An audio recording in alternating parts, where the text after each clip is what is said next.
আমাদের চোখ প্রকৃতির তৈরি করার সবচেয়ে অবাক করা আর জটিল জিনিসগুলোর মধ্যে একটা। ভাবা যায় এই ছোট্ট একটা অঙ্গই আলোকে এমন কিছুতে পরিণত করে যা দিয়ে আমরা আমাদের চারপাশে পুরো জগৎটাকে দেখি। তো প্রশ্নটা হলো, কিভাবে এই ছোট্ট একটা অঙ্গ আমাদের জন্য পুরো একটা দৃশ্যমান জগৎ তৈরি করে ফেলে? চলুন আজকের এই আলোচনায় আমরা এই রহস্যটাই ভেদ করার চেষ্টা করি। আমরা আলোর যাত্রাপথটা অনুসরণ করব, একেবারে চোখ থেকে শুরু করে মস্তিষ্ক পর্যন্ত। দেখব কিভাবে এই অসাধারণ প্রক্রিয়াটা আসলে কাজ করে। তাহলে শুরু করা যাক। আমাদের এই সফরের শুরুটা হবে আলো চোখে ঢোকার ঠিক প্রথম মুহূর্ত থেকে। তো প্রথম ধাপটা কি? আলো যখন আমাদের চোখে এসে পড়ে তখন তাকে একটা স্বচ্ছ প্রতিরক্ষামূলক স্তরের মধ্যে দিয়ে যেতে হয়। আলোক রশ্মির প্রথম স্টপ হচ্ছে কর্নিয়া। এটাকে চোখের সামনের একটা নিখুঁত জানালার মতো ভাবা যেতে পারে, কিন্তু এর কাজ শুধু আলোকে ভেতরে আসতে দেওয়া নয়। কর্নিয়া আলোটাকে ঢোকার সাথে সাথেই একটু বাঁকিয়ে দেয়, আর দৃষ্টি তৈরির জন্য আলো বাঁকানোর এই প্রথম আর সবচেয়ে জরুরি ধাপটা কিন্তু এখানেই ঘটে। কর্নিয়া পার হওয়ার পরই আলো পৌঁছায় আইরিসে। হ্যাঁ, চোখের ওই রঙিন অংশটা। এটা অনেকটা ক্যামেরার ডায়াফ্রামের মতো কাজ করে। এর মাঝখানে যে ছিদ্রটা, মানে পিউপিল, সেটার আকার ছোট বড় করে আলোকে নিয়ন্ত্রণ করে। এই চার্টটা দেখলেই ব্যাপারটা একদম পরিষ্কার হয়ে যাবে। ভাবুন তো, আমাদের কিছু ভাবার আগে যখনই আমরা তীব্র আলোতে যাই, চোখের রেটিনাকে বাঁচাতে পিউপিলটা নিজে থেকেই ছোট হয়ে যায়। আবার কম আলোতে সবকিছু ভালোভাবে দেখার জন্য পিউপিলটা বড় হয়ে যায়, যাতে বেশি আলো ঢুকতে পারে। আর এই সব কিছু ঘটে চোখের পলকে। আর এই পুরো সিস্টেমটা কাজ করে অবিশ্বাস্য দ্রুত গতিতে। চোখ আর মস্তিষ্কের মধ্যে এই যে একটা ফিডব্যাক লুপ তৈরি হয়, এটা কিন্তু আমাদের কোনো রকম চেষ্টা ছাড়াই চলতে থাকে, একেবারে অটোম্যাটিক। আচ্ছা, চোখে কতটা আলো ঢুকবে সেটা তো নিয়ন্ত্রণ করা হলো, কিন্তু এর পরের সবচেয়ে জরুরি কাজটা হলো ওই আলোকে একটা পরিষ্কার ছবিতে ফোকাস করা। চলুন এবার দেখি এই কাজটা কিভাবে হয়। আর এইখানেই আসল খেলোয়াড় হিসেবে মাঠে নামে চোখের লেন্স। এটা কিন্তু কোনো সাধারণ কাচের লেন্স নয়, বুঝলেন?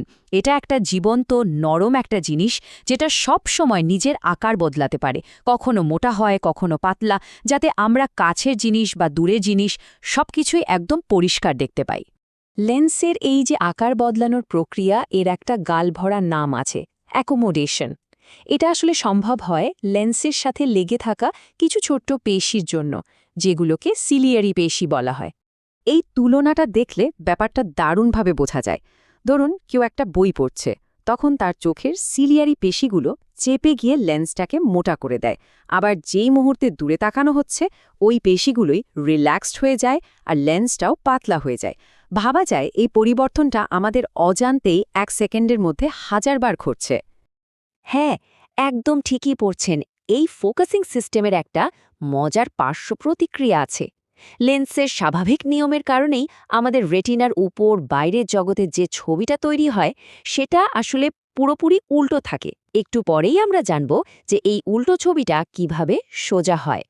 এই প্রশ্নটাই কিন্তু আমাদের দৃষ্টিশক্তির কিছু সাধারণ সমস্যার দিকে নিয়ে যায়। মানে যখন ফোকাল পয়েন্টটা ঠিকঠাক মতো রেটিনার উপর পড়ে না, তখনই গণ্ডগোলটা শুরু হয়। যেমন ধরুন মায়োপিয়া বা কাছের জিনিস দেখার সমস্যা। এক্ষেত্রে হয় কি, চোখের গোলকটা স্বাভাবিকের চেয়ে সামান্য লম্বা হওয়ায় আলোকরশ্মি রেটিনায় পৌঁছানোর আগেই ফোকাস হয়ে যায়, আর তার ফলেই দূরের জিনিস ঝাপসা দেখায়। এতক্ষণ আমরা আলোর ভৌত যাত্রাটা দেখলাম।